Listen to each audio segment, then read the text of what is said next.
member for Mississauga Centre. Thank you so much, Speaker. My question is to the Minister of Long-Term Care. Speaker, long-term care as a sector has been long neglected by successive governments. Between 2011 and 2018, the previous Liberal government only managed to build 611 net new beds.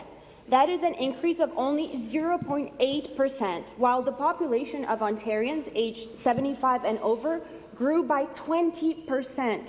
Speaker, that is only 611 beds for over 176,000 people. The citizens of Mississauga Centre have long called on previous governments to deliver new long-term care beds that will serve the linguistic and cultural needs of our seniors. And that is why I was so proud to recently welcome the Minister and my Mississauga colleagues to my riding to announce an allocation of 128 beds to a flagship organization of Mississauga, the Coptic Church of Virgin Mary and St. Athanasius.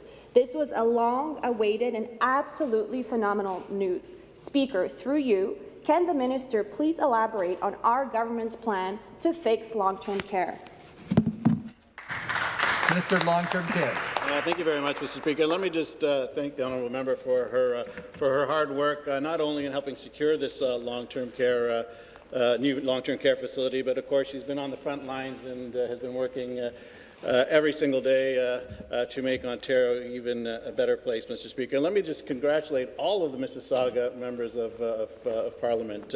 Their work and their hard work helped us secure funding and the ability to bring a new long-term care facility to the community. And she referenced 128 new beds. Now, again, Mr. Speaker, put that into contrast, like 128 new beds, that is on top of the other announcements that we've made for new beds and upgrades. It's over 1,200 new and upgraded beds for Mississauga alone. Now, the member is, and it's not a mistake, she isn't mistaken when she says that the previous Liberal government was only able, the previous two Liberal governments, and in 4 of those years, of course, supported by the NDP, only brought in 611, Mr. Speaker. That is a record of futility that we will never match, Mr. Speaker, and that is why we're well on our way to creating 30,000 new spaces for our seniors. The supplementary question. Thank you, Speaker, and thank you to the Minister for that response.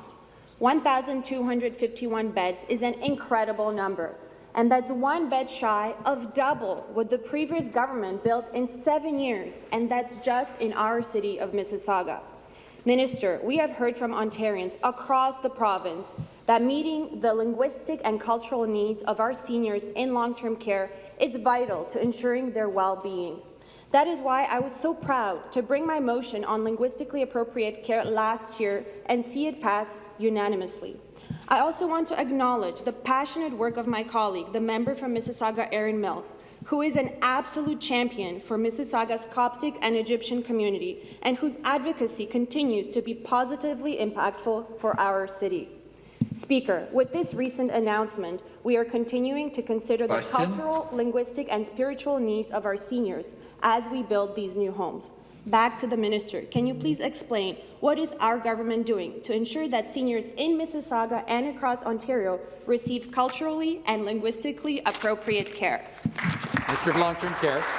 Yeah, it's actually a really good question, Mr. Speaker, because it's something that we heard right from the beginning from people across the province, is that as much as it's important to bring new long-term care online, it is also, in a province as diverse as the province of Ontario, it is also important to bring in culturally long-term care homes that respect people's culture, that people can communicate in. That's why I was very happy when the Mississauga team, of course, led by our first Coptic Christian ever elected, Mississauga Erin Mills, and the entire Mississauga team, Mr. Speaker. But we didn't stop there. The members from Brampton talked about the Hindu and Sikh community having a home specific for them, Mr. Speaker, and we were able to bring that online, Speaker. The member for Markham Thornhill, of course, talked about the importance of the Chinese Canadian community in his community and in mine, so we're able to bring that online, Speaker. It is actually shocking that in the province of Ontario, this wasn't something that we ever thought of, Speaker. So along with their hard work, along with the Minister of Citizenship and Multiculturalism,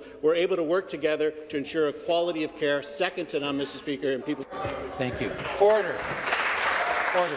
The next